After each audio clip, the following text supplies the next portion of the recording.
The easiest person to underestimate is often the one who has already earned the right to remain silent.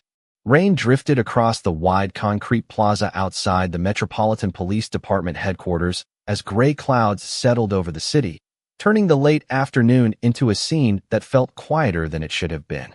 Employees hurried toward the entrance with briefcases tucked beneath their arms. Patrol vehicles rolled through the security gate one after another, and visitors paused beneath the overhang to escape the steady drizzle. Among them stood a tall black man in his early 50s named Marcus Bennett. He wore a charcoal suit tailored with understated precision, a crisp white shirt, a dark blue tie, and polished black shoes that reflected the rainwater collecting near the curb. In one hand, he carried a worn brown leather portfolio that looked less like a symbol of authority and more like something that had traveled beside him through decades of public service. Marcus did not appear impatient. He simply watched the building with calm eyes, as though every brick carried a memory only he could understand. Few people glanced in his direction, and those who did quickly returned to their own routines. It was supposed to be an ordinary arrival. His official appointment ceremony as the department's new chief would not begin for another hour, and only a small circle of senior administrators knew he had chosen to arrive quietly, without an escort or formal announcement. Marcus believed that titles should never enter a room before character did. He preferred seeing an organization exactly as it behaved when nobody believed an important person was watching. Across the parking area, Officer Ethan Walker stepped out of his patrol cruiser after completing a neighborhood assignment. At 36 years old, Ethan had built a reputation for confidence and decisiveness. His uniform was immaculate, his equipment perfectly arranged, and his stride carried the certainty of someone convinced he could read people within seconds. As he scanned the entrance, his attention settled on Marcus, a well-dressed stranger standing alone outside police headquarters with a leather portfolio immediately sparked questions in Ethan's mind. Recent briefings had emphasized heightened awareness around government buildings, and without realizing it, his assumptions began filling the empty spaces before facts ever could. He slowed his pace, keeping his eyes fixed on Marcus while employees continued passing between them. Marcus noticed the approaching officer long before the officer spoke, yet his expression never changed. He simply remained where he was, one hand resting naturally on the portfolio, shoulders relaxed despite the cool rain falling around him. Ethan stopped several feet away, maintaining a professional distance while studying Marcus from head to toe. "Good afternoon," he said firmly. "Can I ask what brings you here today?" Marcus met the officer's gaze with quiet composure. "Good afternoon, officer," he replied evenly. "I am here for a scheduled meeting." The answer sounded straightforward, but Ethan expected something more specific. "Who are you meeting?" he asked. Marcus smiled politely without displaying irritation. "The appropriate people," he answered. Around them, the rhythm of the plaza continued uninterrupted. Patrol officers walked inside carrying reports. Civilian employees crossed the entrance with umbrellas. A maintenance worker pushed a cart through the ring. None of them realized that within the next few minutes, an encounter built entirely upon first impressions would quietly test the very values the department claimed to uphold. Officer Ethan Walker held Marcus Bennett's calm gaze for several long seconds, waiting for hesitation that never appeared. Rain tapped softly against the concrete while a city bus rolled past the front entrance, sending a faint mist across the curb. Employees continued entering the building without paying much attention, yet Ethan could not shake the feeling that something about the stranger demanded closer scrutiny. Experience had taught him to remain alert around government facilities, but experience could also become a dangerous companion when certainty arrived before evidence. "The appropriate people is not a specific answer," Ethan said in an even but firm tone. "Can you tell me the name of the person you are meeting?" Marcus nodded respectfully. "I certainly can once I am speaking with the correct office," he replied. "Until then, I would simply prefer to wait as instructed." The response sounded polite, but to Ethan it felt unusually guarded. He glanced briefly toward the security entrance before returning his attention to Marcus. "How long have you been standing here?" Marcus answered without hesitation. "Only a few minutes." Ethan studied the leather portfolio in Marcus's hand. It appeared old but carefully maintained, the kind of case carried by attorneys, investigators, executives, or longtime public servants. Nothing about Marcus appeared careless. His suit fit perfectly despite the rain, his shoes were spotless, and his posture remained relaxed. Yet Ethan found himself focusing less on what he actually observed and more on the unanswered questions forming inside his own mind. Two patrol officers exited the headquarters carrying paperwork and slowed slightly as they noticed the conversation. They did not interfere. They simply exchanged quick glances before continuing toward their vehicles. Marcus remained completely still. He neither stepped backward nor forward. He made no attempt to leave and no attempt to end the conversation. Instead, he patiently allowed Ethan to guide the interaction. "May I ask for identification?" Ethan finally requested. Marcus answered immediately. "Certainly, officer. Before I reach into my portfolio, would you like me to explain exactly what I am doing?" Ethan noticed the careful wording. There was no sarcasm, no challenge, only a simple request for clear communication. "Yes," Ethan replied. "Tell me before every movement." Marcus slightly inclined his head. "Understood. My identification is inside the portfolio. I will keep one hand visible while opening it slowly." A light breeze carried cool rain beneath the entrance canopy as several visitors waiting nearby casually looked toward the conversation. One young man quietly lowered his umbrella and began recording with his phone from a respectful distance, not because anyone appeared threatened, but because unusual encounters outside public buildings often attracted attention. Ethan noticed the phone but remained focused on Marcus. "Go ahead," he instructed. Marcus rested the portfolio on a nearby stone bench without opening it immediately. Instead, he looked directly at Ethan once more. "Officer," he said calmly, "before I retrieve anything, may I ask one question?" Ethan folded his arms. "What is your question?" Marcus spoke with the same steady voice he had used since the conversation began. "Am I being detained, or am I free to continue waiting for my scheduled meeting?" For the first time since approaching him, Ethan realized he had not clearly answered that question, and the silence that followed seemed louder than the rain itself. Officer Ethan Walker did not answer immediately. Instead, he looked toward the entrance of headquarters as though expecting someone else to resolve the question for him. Rain continued falling in a steady rhythm, washing across the pavement and softening the sounds of traffic beyond the security gate. Marcus Bennett remained exactly where he was, his portfolio still resting on the stone bench, both hands visible, his posture relaxed and patient. There was nothing hurried about him, nothing defensive. He simply waited for a clear answer. Ethan finally spoke. "At this moment, I am conducting a voluntary contact while I determine why you are here." Marcus gave a slight nod. "Thank you for clarifying," he replied. "I will continue cooperating." Ethan gestured toward the portfolio. "You said your identification is inside. Go ahead, but move slowly and describe every step." "Understood," Marcus answered. "I am placing my right hand on the clasp. I am opening the portfolio. My left hand will remain visible." Every movement was deliberate. The leather case opened without hesitation, revealing neatly organized folders, a planner, and a slim leather credential holder tucked into one side compartment. Marcus paused before touching it. "I am now reaching for my identification." Ethan watched carefully. A second patrol officer walking toward the building slowed to observe from several yards away. Nearby visitors also became aware that something unusual was unfolding, although the conversation remained calm and respectful. The young man recording with his phone continued filming quietly from beneath the entrance canopy. Marcus removed the credential holder and held it without opening it. "Would you like me to present it?" he asked. "Yes," Ethan replied. Marcus opened the holder and extended it forward. Ethan accepted it and examined the identification closely.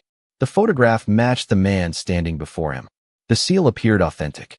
The document identified Marcus Bennett as a sworn member of the department. Ethan narrowed his eyes. Something about the credential immediately raised even more questions.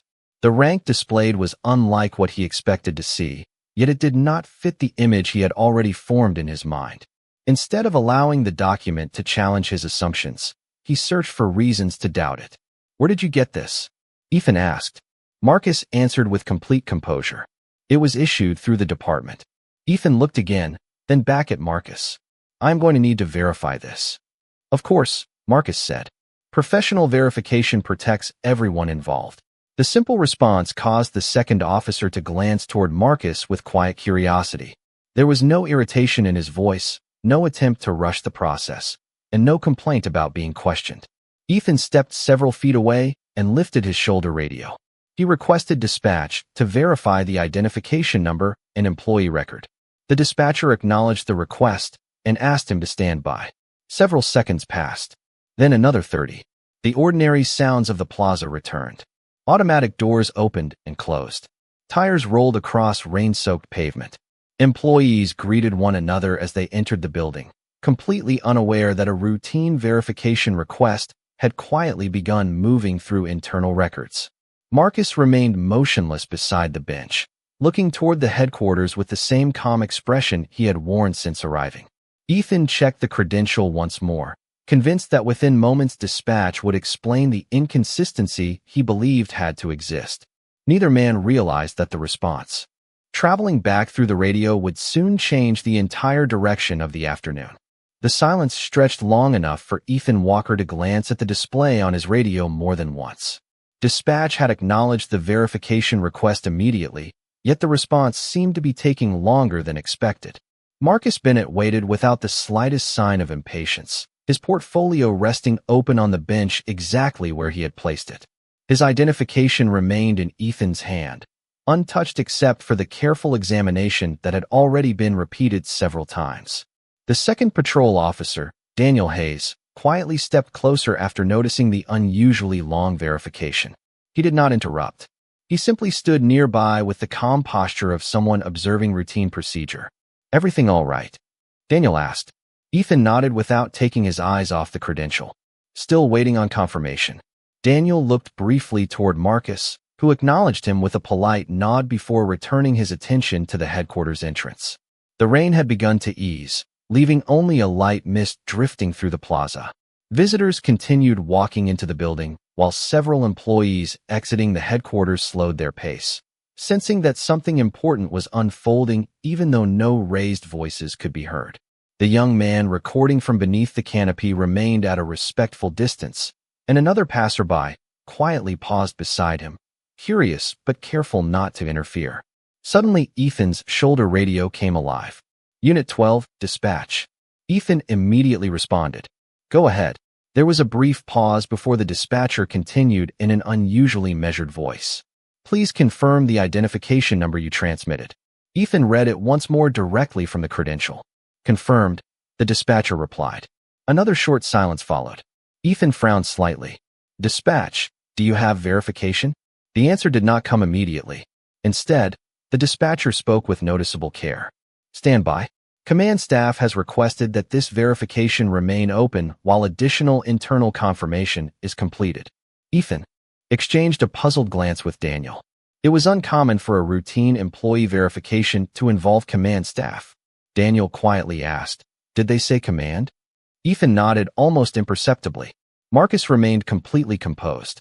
He neither attempted to explain nor offered any additional information. His expression suggested absolute confidence in the process itself rather than confidence in personal authority. Several more moments passed before the radio activated again. "Unit 12. Go ahead. The credential is authentic. Please maintain a professional contact. A representative from headquarters is on the way to your location." Ethan blinked.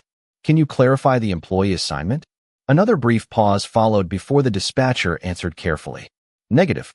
That information will be provided in person by command." The transmission ended. Ethan lowered the radio slowly.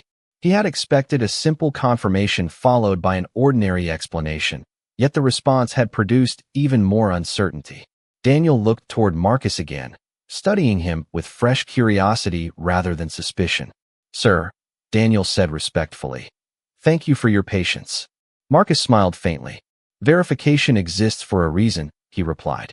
"It protects the public, and it protects officers as well." Ethan returned the credential, but found himself looking toward the entrance every few seconds. Inside the headquarters lobby, the elevator doors opened, and several senior administrators began walking quickly toward the front exit. None of them appeared alarmed. Instead, their expressions reflected urgency mixed with unmistakable respect, and for the first time that afternoon, Ethan realized that the man standing quietly before him might not simply belong inside the building. He might be the very person everyone inside had been preparing to welcome. The front doors of headquarters opened almost in unison, and the conversation outside came to an unexpected pause. 3 senior administrators walked briskly across the rain-darkened plaza, followed by the department's executive assistant and the director of professional standards. Their pace was purposeful, yet none of them appeared concerned. Instead, each carried the unmistakable expression reserved for greeting someone whose arrival mattered. Officer Ethan Walker instinctively stepped aside while still holding himself professionally. Daniel Hayes quietly observed without saying a word. The small group stopped directly in front of Marcus Bennett. Without hesitation, the deputy commissioner extended his hand. "Chief Bennett, welcome. We were beginning to wonder whether the weather had delayed your arrival." Marcus returned the handshake with a warm smile. "Only by a few minutes," he replied calmly. "I preferred to walk the last block." For a brief moment, the sounds of the city seemed to disappear. Ethan looked from Marcus to the deputy commissioner and back again, replaying every question he had asked during the previous several minutes. The realization settled slowly rather than all at once. The man he had been questioning was not a visitor waiting for permission to enter the building. He was the newly appointed chief of the Metropolitan Police Department, arriving quietly before the official introduction scheduled later that afternoon. The deputy commissioner noticed Ethan still holding the credential. "Officer," he said politely, "thank you for safeguarding the identification. Chief Bennett intentionally requested a low-profile arrival today." Ethan immediately handed the credential back to Marcus with both hands. "Sir," he said sincerely, "here is your identification." Marcus accepted it with the same calm expression he had maintained since the beginning. There was no satisfaction in his face, no attempt to embarrass anyone standing nearby. He simply placed the credential back inside the leather holder and carefully returned it to his portfolio. Several employees entering the building had stopped just long enough to understand what had happened before quietly continuing on their way. The young man recording with his phone lowered it without saying anything. Daniel looked toward Ethan with an expression that carried neither criticism nor amusement, only thoughtful reflection. Marcus turned toward Ethan before anyone else could speak. "Officer Walker," he said evenly, "thank you for remaining professional throughout the verification process. You requested identification, explained your instructions, and completed verification through dispatch rather than making assumptions based only on appearance." Ethan lowered his eyes briefly. "Sir, I also recognize that some of my initial assumptions influenced the way I approached the conversation." Marcus nodded, recognizing that is an important first step. The deputy commissioner quietly offered to escort Marcus inside, but Marcus gently raised one hand. "One moment, please." He looked back toward Ethan. Every officer will eventually meet someone whose title is unknown, whose background is unfamiliar, or whose appearance does not match expectations. Those moments define public trust far more than the encounters that receive headlines. Ethan listened without interrupting. Marcus continued speaking with the calm confidence earned through decades of service. Authority should never depend upon who someone turns out to be. Respect should come first. Verification follows. That order protects everyone. No one around him disagreed. Even the steady drizzle seemed to soften as Marcus closed his portfolio and prepared to enter the building. The greatest surprise of the afternoon was not that the department's new chief had arrived unnoticed. It was that he had chosen to reveal the character of his organization before revealing the title printed beside his own name. The official ceremony began less than an hour later inside the department auditorium. But the most important lesson of the day had already taken place outside in the rain, where no cameras had been arranged and no speeches had been prepared. Marcus Bennett took the stage before officers, civilian employees, city leaders, and community representatives with the same quiet confidence he had displayed on the sidewalk. He thanked everyone for their welcome, spoke briefly about service, responsibility, and public trust, yet he never mentioned Officer Ethan Walker by name and never described what had happened outside the entrance. The encounter remained exactly where it belonged, inside the professional record rather than inside a public performance. After the ceremony concluded, Marcus asked Ethan and Daniel Hayes to meet him in a small conference room overlooking the city. The atmosphere was calm, and fresh coffee sat untouched on the table beside neatly organized briefing folders. Marcus closed the door and invited both officers to take their seats. Ethan spoke first. "Chief Bennett, I owe you an apology. I allowed my first impression to influence the way I evaluated the situation before I had all the facts. I remained professional, but I recognized that my thinking was not as objective as it should have been." Marcus listened without interrupting. When Ethan finished, Marcus nodded slowly. "Accountability begins when a person is willing to examine his own decisions honestly," he replied. "That willingness is far more valuable than pretending mistakes never happen." Daniel added quietly, "Sir, I noticed that throughout the entire encounter you never argued, never raised your voice, and never tried to reveal who you were." Marcus smiled gently. "Because the process mattered more than my title. If respect depends on revealing authority, then we have learned the wrong lesson." He opened a folder containing the documentation from dispatch and the contact report. Every instruction had been recorded accurately. Every response had been documented without exaggeration. Marcus placed the report in front of Ethan. "Read it again this evening," he said. "Do not look only at what you did correctly. Ask yourself what assumptions entered your mind before evidence arrived. That question will serve you for the rest of your career." Ethan accepted the folder with genuine appreciation. "I will, sir." Marcus continued. "Starting next month, every recruit and every veteran officer will complete additional training focused on procedural fairness, communication, and recognizing unconscious assumptions before they influence professional judgment. This is not a response to one encounter. It is an investment in the culture we want to build." Ethan looked surprised. "You are using today as the foundation for department-wide training." Marcus nodded. "Not because someone failed. Because everyone can improve, including me. Leadership is not proving that we are always right. Leadership is creating an environment where learning never stops." Weeks turned into months, and the lesson quietly spread throughout the department. Officers practiced introducing themselves more clearly, explaining procedures more carefully, and listening before reaching conclusions. Ethan became one of the strongest supporters of the new training because every session reminded him of that rainy afternoon outside headquarters. He no longer measured success by how quickly he reached a conclusion. He measured it by how carefully he arrived there. Marcus never reminded him of their first meeting again. He did not need to. The greatest authority in the building was no longer represented by the title on the chief's office door. It was reflected in a culture where every person, regardless of appearance or position, was treated with dignity before judgment and with respect before assumption. Nearly 1 year passed, and the memory of that rainy afternoon slowly transformed from a private lesson into part of the department's identity. New officers no longer heard the story as a rumor about an unexpected encounter with the chief. They heard it as an example of why every contact deserved patience, professionalism, and respect before conclusions.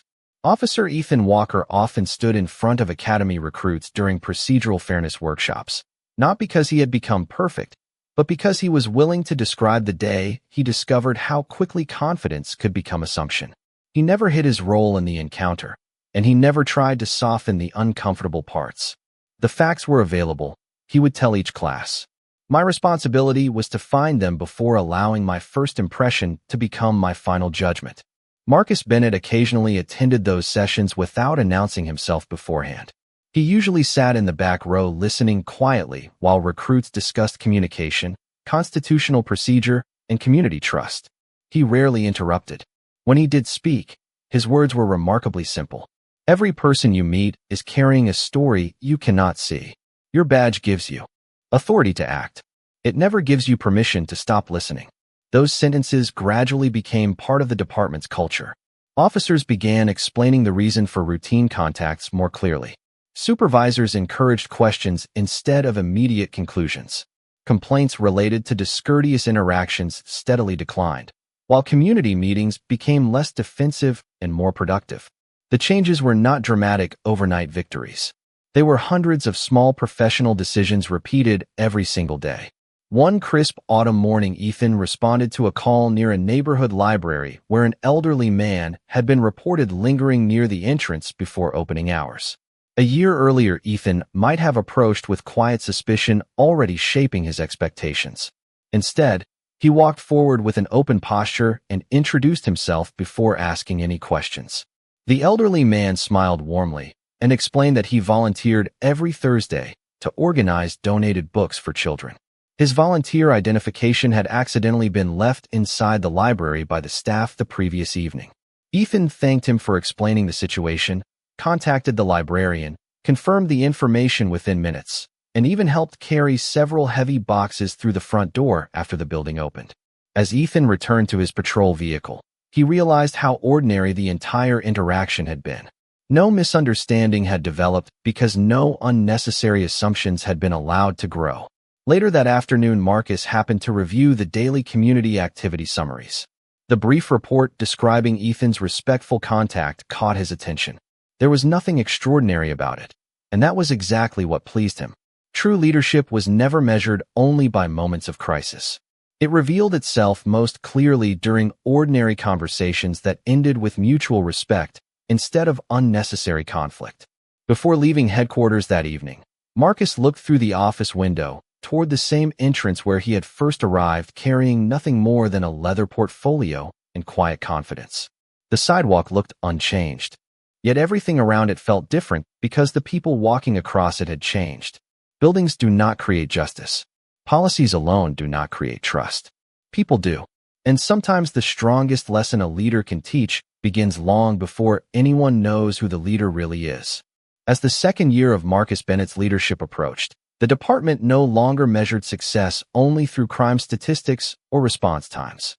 New conversations had become just as important as traditional numbers. Supervisors reviewed body camera footage not simply to identify mistakes, but to recognize moments when officers demonstrated patience, empathy, and careful communication. Community meetings that had once been marked by guarded expressions gradually became places where residents felt comfortable asking difficult questions and officers felt equally comfortable listening without becoming defensive. The change was subtle enough that many people inside the department barely noticed it happening. Yet those outside noticed first. Parents thanked officers for explaining procedures to teenagers instead of assuming the worst. Small business owners remarked that routine conversations felt more respectful than they had years before. Neighborhood leaders began volunteering to participate in academy training sessions because they believed their voices would genuinely be heard. Marcus rarely accepted personal credit for those changes. During staff meetings, he reminded every commander that culture never belonged to one leader. It belonged to every decision repeated often enough to become habit. One afternoon, the department hosted a community open house where families toured headquarters, children climbed inside patrol vehicles, and officers answered questions about their daily work. Ethan Walker volunteered to guide visitors through the communications center, explaining how dispatchers coordinated emergency responses and why clear information mattered during every call. As the afternoon continued, Ethan noticed a familiar young man standing quietly near one of the display tables. It took him a moment to recognize him. Then he remembered. It was the same person who had quietly recorded part of the encounter outside headquarters on that rainy afternoon nearly 2 years earlier. The young man smiled politely. "I do not think you remember me," he said. Ethan smiled back. "Actually, I do." The young man nodded. "I never shared that recording with anyone. I deleted it the same day." Ethan looked surprised. "May I ask why?" The answer came without hesitation. "Because the ending mattered more than the beginning. I expected to witness another argument between an officer and a citizen. Instead, I watched everyone choose professionalism. That was the story worth remembering." Ethan remained silent for several seconds. There was something powerful about hearing the encounter through someone else's eyes. The young man continued. "What stayed with me was not that your chief turned out to be your chief. It was that he treated everyone with respect after you learned who he was. He could have embarrassed you in front of everyone standing there.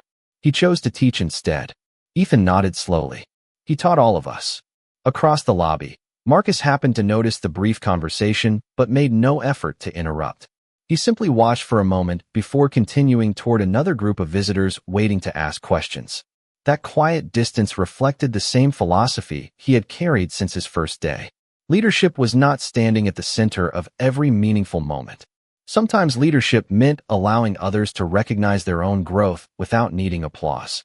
As the open house came to an end and families slowly made their way toward the exit, the sunlight reflected through the front glass doors onto the same entrance where one ordinary conversation had quietly changed the future of an entire department. Time had erased the rain from the pavement, but it had never erased the lesson. Respect offered before certainty has the power to change a single encounter. Practiced every day, it has the power to change an entire institution.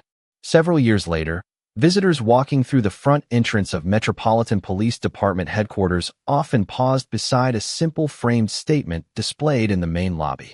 It did not list awards, statistics, or the names of famous officials.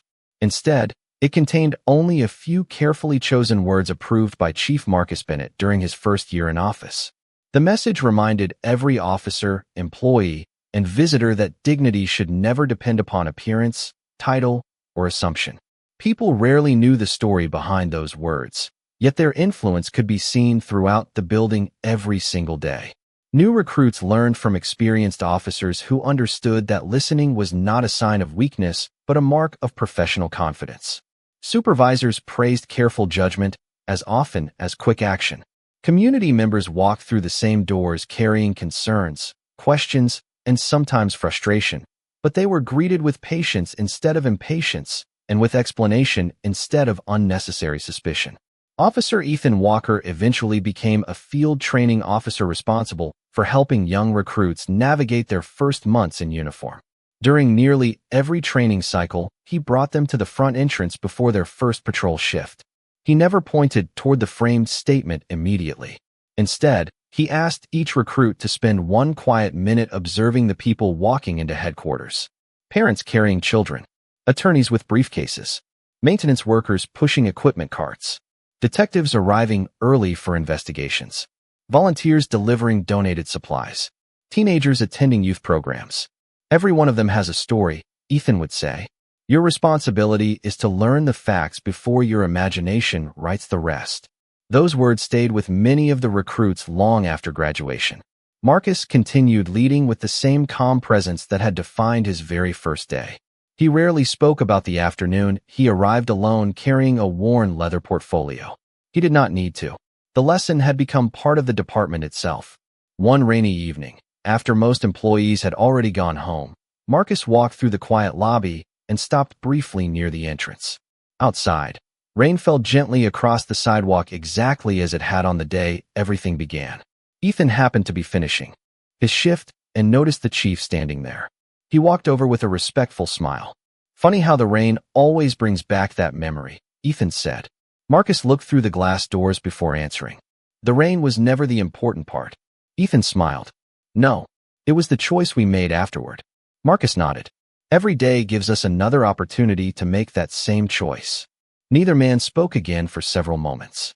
They simply watched people hurry through the rain toward their cars, each carrying responsibilities, worries, hopes, and experiences invisible to everyone else. That quiet understanding had become the department's greatest strength. Titles eventually change. Uniforms wear out. Careers come to an end. Buildings are renovated and policies are rewritten. Yet one truth remains strong enough to outlive every generation of officers. The easiest person to underestimate is often the one who has already learned that true authority never needs to announce itself before showing respect. And in the end, the badge that earns lasting trust is never the one worn on a uniform. It is the one carried in the choices a person makes when no one yet knows who is standing before them.